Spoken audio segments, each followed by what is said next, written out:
Hi everyone, स्वागत है आप सबका फिर से एक नई वीडियो पर। आइए देखते हैं हम लोग अनुपात और समानुपात से संबंधित क्वेश्चन। इस वीडियो में हम लोग अनुपात और समानुपात पर ही चर्चा करेंगे। तो इस वीडियो में एकदम बेसिक लेवल से हम अनुपात और समानुपात को समझने का प्रयास करेंगे और सारे क्वेश्चन के बेसिक कॉन्सेप्ट को क्लियर करेंगे। तो आइए देखते हैं पहला क्वेश्चन। दो संबंधित 16 है, कह रहा है निम्नलिखित अनुपातों को सरलतम रूप में लिखिए। तो सरलतम रूप में इसको लिखने के लिए हमको क्या करना है, तो बस कट करना है। कटेगा तो काटेंगे, अदरवाइज छोड़ देंगे। तो दो संबंधित 16 है, देखेंगे किसी नंबर से कट रहा है तो दो के टेबल से कट जाएगा। दो एकन्ने दो और दो अट्ठे 16। तो बस ये सरलतम रूप में हो गया दोस्तों। दूसरा क्वेश्चन है 18 संबंध है 90। अगर मैं दोस्तों आपका अनुपात वाला ये अगर मैं कॉन्सेप्ट क्लियर है तो आप इस वीडियो को स्किप कर सकते हैं। अदरवाइज अगर मैं कॉन्सेप्ट क्लियर करना है तो पूरा वीडियो जरूर देखिएगा दोस्तों। तो ये है 18:90। तो इस तरह से दिया हुआ है। अब देखिए आपको टेबल अगर मैं छोटा 2 से टेबल आ रहा है तो 2 से काटिए, फिर 2 से काटिए, फिर 2 से 3 से काटिए, जिससे जिससे कटेगा काटते जाइए। दोनों नंबर को काटना है। क्योंकि अगर मैं 18 का टेबल आपको याद है तो 18 से डायरेक्ट काटिए। 18 एकन्ने 18, 18 पचे 90, 18 छत्ते 18 चौवन 18 चौक 72, 18 पचे 90। तो इस तरह से एक संबंध है 5 हो जाएगा। इसको कमेंट करके बताइएगा दोस्तों इसका आंसर। इसको सरलतम रूप में बदलेंगे तो इसका आंसर क्या होगा। तो कमेंट जरूर कीजिएगा इसका कि इसका आंसर क्या होगा। देखिए दोस्तों यहाँ पे कहा जा रहा है, सेम वही क्वेश्चन है कि 13 संबंधे 39 को बदलना है। तो लिख लीजिए 13 संबंधे 39 ऐसे। अब इसको हम देखेंगे ना तो 13 के टेबल से ये कटेगा। 13 एकन्ने 13 और 13 तिया 39। तो लिख लीजिए 13 तिया 39। बस हो गया आंसर सिंपली। 36 संबंधे 72। मान लीजिए 36 का टेबल याद नहीं है तो इसको सिंपली काटिए आप 72। 9 का तो टेबल याद ही होगा ना, तो 9 से कट सकता है, 6 से कट सकता है, 4 से कट सकता है, 2 से कट सकता है। तो हम 9 से काट रहे हैं, आपको जो उचित लगेगा उससे काट लीजिए। 9 चौको 36 और 9 अठे 72। 36 से डायरेक्ट भी काट सकते थे आप, 36 से भी कट जाता है, लेकिन 36 का टेबल नहीं याद रहता है तो 9 के टेबल से हम लोग काट रहे हैं। फिर 4 एकन्ने 4 और 4 दूनी 8। ऐसे टेबल से काटना है, दोनों कट। बस यही आंसर हो गया आपका दोस्तों। यहाँ पे दिया हुआ है 5 केजी और 650 ग्राम। इस तरह से जब क्वेश्चन देना तो दोनों का यूनिट अलग अलग, ये केजी में है, ये ग्राम में है। तो आपको केजी को क्या करना है, ग्राम में चेंज कर लेना है। तो सबसे पहले देखेंगे हम 1 केजी बराबर होता क्या है। तो 1 केजी बराबर होता है 1000 ग्राम। यही तो होता है दोस्तों। तो 1 केजी बराबर आपका 1000 ग्राम हो गया। अब आपको क्या करना है, तो ज्ञात करना है कि 5 केजी बराबर कितना होगा।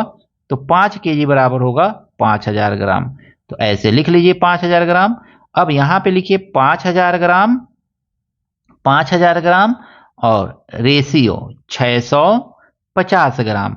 और कमेंट करके बताइए इसको काट करके कि इसका सरलतम रूप क्या होगा। तो कमेंट जरूर कीजिएगा दोस्तों इसका कि इसका सरलतम रूप क्या होगा। देखिए दोस्तों कौन सा अनुपात बड़ा है, इस तरह से क्वेश्चन दे कि कौन सा अनुपात बड़ा है तो आपको कुछ नहीं करना है, आपको लिखना है इसको फ्रैक्शन के रूप में। आप चाहे तो डिवाइड भी कर सकते हैं, बट हम डिवाइड नहीं करेंगे, हम दूसरे मेथड से इसको देखेंगे। 3/5 और आपको लिख लेना है 5/8। तो 5/8 लिख लीजिए ऐसे। इधर के नंबर को इधर लेके चले जाइए, नीचे वाला नंबर ऊपर। तो ये हो जाएगा 3 गुणे 8। बस ऐसे कर लीजिए। इधर के नंबर को इधर लेके आ जाइए तो ये हो जाएगा 5 गुणे 5। ऐसे ही तो होगा। अब देखिए 8 तिरिके 24 और ये कितना हो जाएगा 5 पचे 25। तो आपको क्या दिख रहा है, कौन बड़ा है इसमें, तो 25 बड़ा है। तो 25 बड़ा है यानी कि 5/8 बड़ा है, यानी 5:8 जो है बड़ा है। तो बस आप ऐसे सिंपली कर दीजिए। अगर मैं आपसे रेशियो में पूछ रहा है कौन बड़ा है कौन छोटा है तो आप सिंपली यही वाला ट्रिक अप्लाई करके, मतलब ये प्रोसेस है तो प्रोसेस को अप्लाई करके आप बता सकते हैं कौन बड़ा है कौन छोटा है। इसी तरह से दूसरा क्वेश्चन दिया है 2 संबंधे 7 और 6 संबंधे 8। आइए इसको भी हम लोग करते हैं। तो इसको लिखेंगे 2, 7, 6/8। अब ये 8 से 2 में मल्टीप्लाई कर दीजिए तो 2 × 8 और कामा 7 से 6 में मल्टीप्लाई कर दीजिए तो 7 × 6। ऐसे लिख लीजिए। 8 दूनी होता है आपका 16 और 7 छके होता है 42। अब आप इसको देख के बता सकते हैं कौन बड़ा है। तो इधर ये वाला बड़ा है ना, तो इधर वाला बड़ा है, यानी कि 6 संबंधे 8 जो है बड़ा है। तो लिख लीजिए 6 संबंधे 8 बड़ा है। तो इस तरह से सिंपली आपने देखा, छोटा बड़ा का क्वेश्चन आए तो आप छोटे बड़े में अनुपात में बता सकते हैं कि कौन छोटा अनुपात है और कौन बड़ा अनुपात है। तो सिंपल सा एकदम प्रोसेस है दोस्तों। देखिए दोस्तों, एक विद्यालय के कक्षा 6 में 100 बच्चे हैं, तो कुल बच्चे कितने हैं? तो कुल बच्चे, तो लिख लीजिए यहां पे कुल बच्चे 100 हैं, 100 ठो हैं। अब इसमें कह रहा है ना, इनमें 40 लड़के हैं, तो लड़के कितने हैं? तो लड़के आप देखेंगे ना, तो इसमें है 40 ठो, तो यहां पे लिख लीजिए 40। तो लड़कियां कितनी होंगी? तो ध्यान से देखिएगा, लड़कियां कितनी है? तो लड़कियों की संख्या कैसे मालूम करेंगे, अब आप ही बताइए।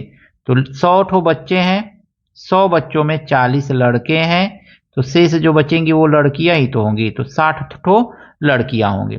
अब कह रहा है ना पहला क्वेश्चन, लड़के और लड़कियों का अनुपात बताइए।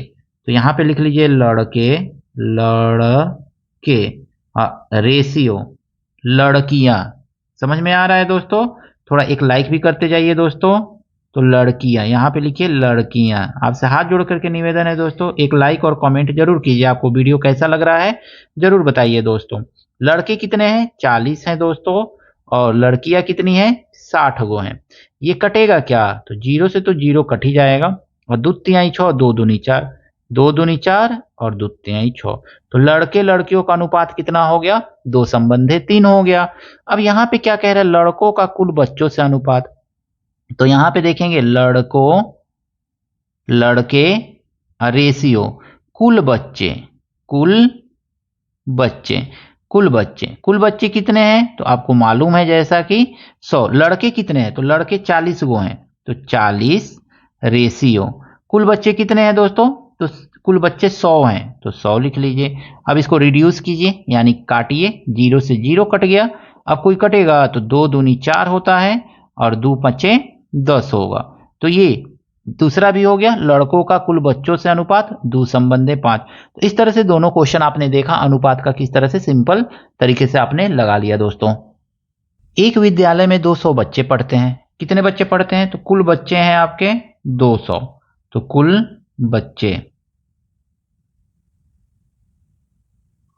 बच्चे बराबर 200। कितने? जिसमें से 60 बच्चे बीमार, तो बीमार बच्चे कितने हैं? बीमार कितने पड़ गए? तो बीमार पड़ गए आपके कितने बच्चे? तो ये पड़ गए 60 बीमार पड़ गए। तो स्वस्थ कितने हैं? तो लिखिए स्वस्थ बच्चे कितने होंगे इसमें से? तो सीधे सीधे हम क्या करेंगे, 200 में से माइनस कर लेंगे 60 को, तो कितना आ जाएगा बच्चों? तो ये आ जाएगा 140 बच्चे स्वस्थ हैं। अब कह रहा है ना, स्वस्थ और बीमार बच्चों की संख्या में अनुपात है, तो यहां पे हम सीधे सीधे लिखेंगे स्वस्थ और रेशियो बीमार, यही तो लिखेंगे ना, स्वस्थ रेशियो बीमार।